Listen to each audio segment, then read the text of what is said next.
আর আবারও খবরের শিরোনামে সন্দেশখালী, সেখানে ভোট পরবর্তী অশান্তি। বিজেপি কর্মী সমর্থকদের বাড়িতে হামলার অভিযোগ, বিজেপি কর্মীদের প্রাণে মেরে ফেলার হুমকির অভিযোগ দেওয়া হচ্ছে, এমনটাই অভিযোগ করছেন এক বিজেপি কর্মী ও তার স্ত্রী। আমাদের সঙ্গে রয়েছেন প্রতিনিধি অনুপম, ঠিক কাদের বিরুদ্ধে অভিযোগ তুলছেন তারা এবং কি বলছেন? দেখো, এই যে সন্দেশখালীর খুলনাতে ভোট পরবর্তী যে হিংসা সেটা কিন্তু অব্যাহত। তার কারণ গতকাল রাতে বিজেপির কর্মী সমর্থক সঞ্জীব মণ্ডল এবং তার স্ত্রী পিয়ালি মণ্ডলের যেটা অভিযোগ যে গতকাল রাতে 50 থেকে 60 জন দুষ্কৃতী দল তারা এই সঞ্জীব মণ্ডলের বাড়িতে এসে হামলা করে, সঞ্জীব মণ্ডলকে মারধর করে। তখন তার স্ত্রী পিয়ালি মণ্ডল তাকে ঠেকাতে গেলে তাকেও মারধর করা হয় এবং তার নাশেও হুমকি দেওয়া হয় এবং চিৎকার চেঁচামেচিতে আশেপাশের লোকজন ছুটে আসতে তারপরে কিন্তু দুষ্কৃতীরা সেখান থেকে চলে যায়। এই সঞ্জীব মণ্ডল এবং পিয়ালি মণ্ডলের যেটা পরিষ্কার দাবি যে এই যে যারা এসেছিল তারা একদম তৃণমূলের কর্মী সমর্থক এবং সেখানকার তৃণমূলের নেতার নির্দেশেই এই ঘটনা ঘটেছে। যদিও এই ব্যাপারে সেখানকার যে পঞ্চায়েতের উপপ্রধান বিপ্লব বর্মন সে কিন্তু একদম পুরো ব্যাপারটাই অস্বীকার করেছে। তিনি বলেছে যে তৃণমূলের বিরুদ্ধে ষড়যন্ত্র করা হচ্ছে, তৃণমূলকে কালিমা লিপ্ত করার জন্য এই ঘটনা তারা পরিকল্পিতভাবে সাজিয়ে এই ঘটনা ঘটিয়েছে এবং হাজী নুরুল ইসলাম জিতবে জেনেই তার বিজেপির পক্ষ থেকে তৃণমূলকে কালিমা লিপ্ত করা হচ্ছে। এর সঙ্গে তৃণমূলের কোনো যোগ নেই। আক্রান্ত কি বলছেন শোনাবো।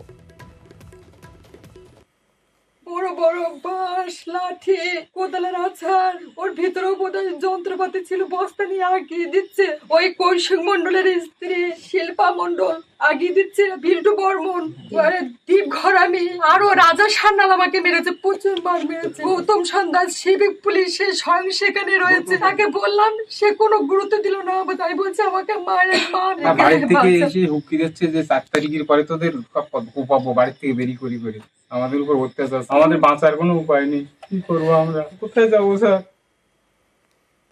আর এই ঘটনায় বিজেপি আঙুল তুলছে তৃণমূলের দিকে, যদিও সমস্ত অভিযোগ অস্বীকার করছে তৃণমূল। তৃণমূলের কি দুষ্কৃতকারী আমাকে গলার ধরে উঁচু তোলে, রাজা সান্যাল আমাকে দড়ি ধরে উঁচু করে কোদালে আসার বাড়িতে, তার পাশে আরো অনেকে ছিল, দীপ ঘরামি, শুভ বর্মন, এরাই ছিল। বলছে যে তুই বিজেপি করিস। এই ঘটনাটা মিথ্যে। বসিরহাট লোকসভা হাজী নুরুল বহু ভোটে জিতছে এবং লেখাপত্র হারছে। এরা ভয় পেয়ে তৃণমূলের কিছু কর্মীদের বাড়ি ভাঙচুর চালিয়েছে, অত্যাচার করে এবং কিছু কর্মীকে থ্রেট করে। এই ভয়ে এরা তৃণমূল কর্মীদেরকে নামে অভিযোগ আনছে। এটা সম্পূর্ণ চক্রান্ত।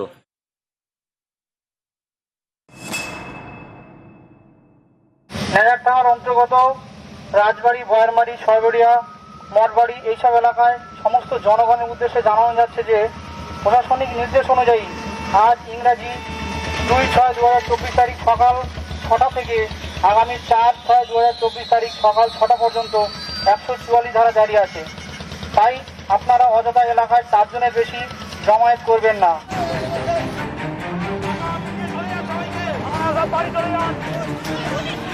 শেষ দফা ভোটের দিন সন্দেশখালী গরম, ধুন্ধুমার হামলা, বিক্ষোভ, ভাঙচুর থেকে পুলিশের লাঠিচার্জ।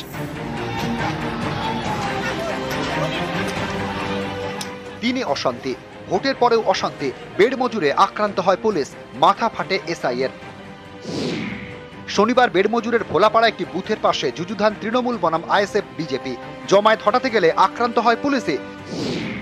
অভিযোগ, আইএসএফ বিজেপি কর্মী সমর্থকদের মারে আহত হন সন্দেশখালী থানার এসআই। দিনভর দফায় দফায় খণ্ডযুদ্ধ, রাতভর চলে ধরপাকড়। শনিবারের অশান্তির ঘটনায় বেশ কয়েকজনকে গ্রেপ্তার করে সন্দেশখালী থানার পুলিশ।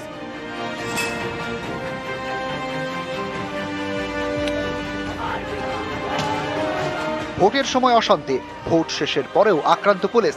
এখনো বাকি ভোট গণনা। সন্দেশখালীতে তাই আরও সতর্ক প্রশাসন। সন্দেশখালীর একাধিক জায়গায় জারি করা হলো 144 ধারা। 4 জুন সকাল 6টা পর্যন্ত কড়াকড়ি। এদিন সকাল থেকে মাইকিং করে জমায়েতে মানা প্রশাসনের। নেজারডাঙ্গার অন্তর্গত রাজবাড়ি, ভয়ারমারি, ছয়গড়িয়া, মঠবাড়ি এইসব এলাকায় সমস্ত জনগণের উদ্দেশ্যে জানানো যাচ্ছে যে প্রশাসনিক নির্দেশ অনুযায়ী আজ ইংরাজি 2/6/2024 তারিখ সকাল 6টা থেকে আগামী 4/6/2024 তারিখ সকাল 6টা পর্যন্ত 144 ধারা জারি আছে। তাই আপনারা অযথা এলাকায় 4 জনের বেশি জমায়েত করবেন না। বেড়মজুরের কাঠপোল এলাকা সহ সন্দেশখালীর নানা জায়গায় মোতায়েন রয়েছে বাহিনী ও পুলিশ। নজরদারির মধ্যেই এদিন স্বাভাবিক ছিল সন্দেশখালীর দোকান বাজার। আমরা চাই এখানে যাতে আমরা শান্তিতে সবাই বসবাস করতে পারি, আমরা এখানকার সেই শান্তি চাই। নিউজ 18 বাংলা।